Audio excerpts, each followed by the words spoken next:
Hey everyone, and welcome to This Explainer.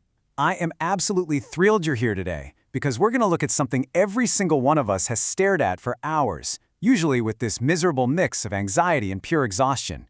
You know what I'm talking about. The airport departure board. You see those giant screens towering over the concourse? Well, they're kind of an illusion. They're actually hiding a completely different underlying operating system that the airline staff uses, while keeping the rest of us entirely in the dark. But today we're cracking that code. We're going to learn exactly how to master the whole airport experience by looking at the exact same data the insiders use. All right, let's just jump right in. Picture this. You get your boarding pass, and it says your flight leaves at 3:45 p.m. So naturally, you plan your entire morning around that exact minute. But what if I told you that number is a lie? Or at the very least, it definitely isn't what you think it is. I used to think those departure boards were the absolute truth, like the final undeniable word on when my trip actually began. Well, they aren't, and we are going to shatter that assumption right out of the gate. So here's the reality of aviation timing, and it's actually pretty simple. When that board says 3:45, that is wheels up. That is the exact moment the aircraft is expected to physically leave the tarmac and enter the sky. What it is absolutely not is the deadline for you to walk onto the plane. Listen, once an aircraft door shuts, it is shut. It really doesn't matter how fast you sprint to the gate, and honestly, no amount of pleading, crying, or negotiating with the gate agent is going to magically reopen it for you. You really have to understand that the departure time is essentially irrelevant to you as a passenger.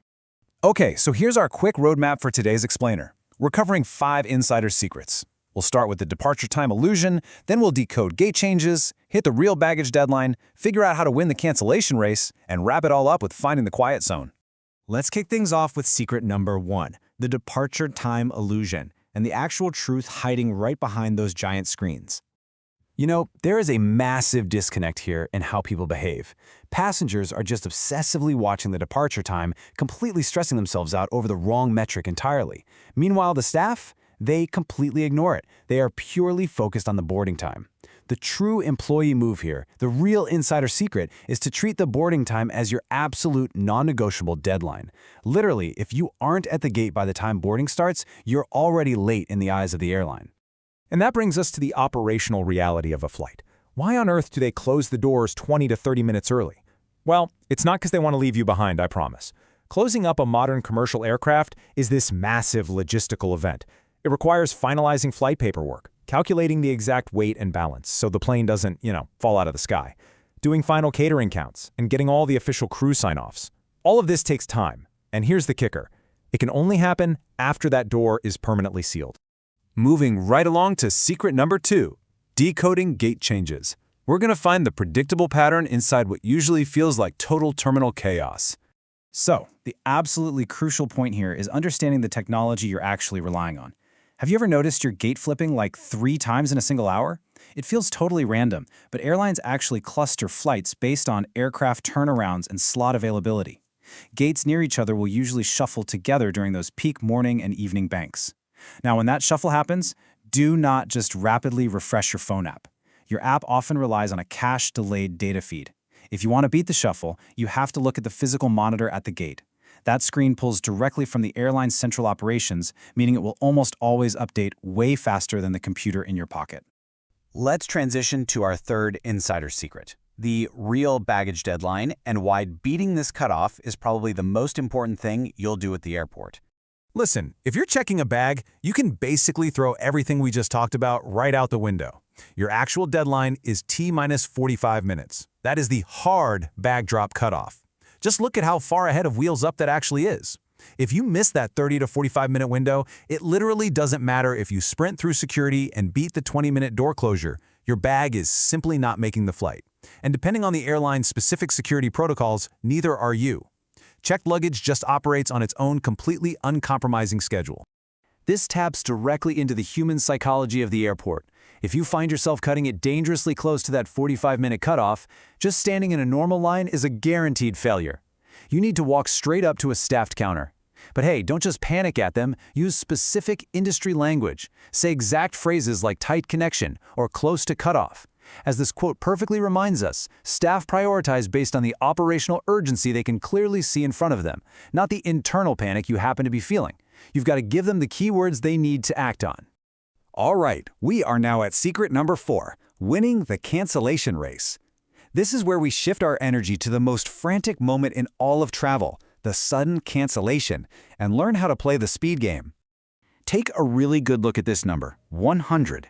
It's kind of a terrifying number, honestly, because when that dreaded red canceled text flashes up on the departure board, there are instantly 100 highly stressed people rushing to form a massive line at the gate agent's desk, and they are all competing for the exact same severely limited seats on the very next flight out.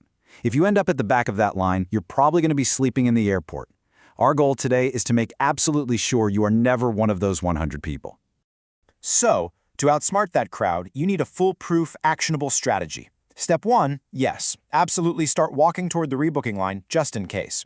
But step 2 is where the magic happens. While you are walking, call the airline or pull up the app's chat function immediately. Phone and app agents very often have identical and sometimes even better access to the rebooking system than the poor, overwhelmed staff at the physical counter. And step 3, this is the ultimate insider move. If you're flying internationally, check the connecting airline's alliance desk. They can sometimes rebook you way faster than your original carrier, mostly because there's literally nobody else standing in front of them.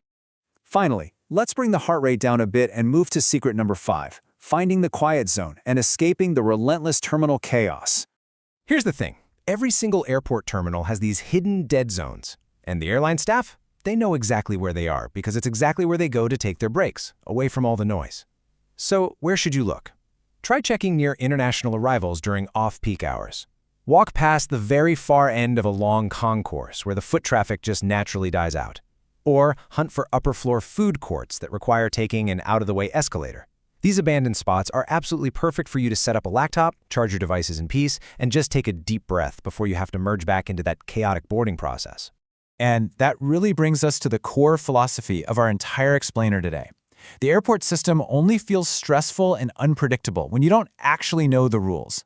When you stop acting like a passive passenger endlessly staring at a delayed departure screen and start thinking like the operational staff who actually run the building, that's when you take your power back. You navigate the physical monitors, you respect the real deadlines, and you outmaneuver the crowds. Which leaves us with one final exciting thought to ponder. How are you going to hack your next flight? Now that you can literally see through the matrix of the terminal, which of these insider secrets are you going to deploy first? I highly encourage you to test these out on your next trip and just see the difference for yourself. Thank you so much for joining me on this explainer, and hey, never let a departure screen lie to you again.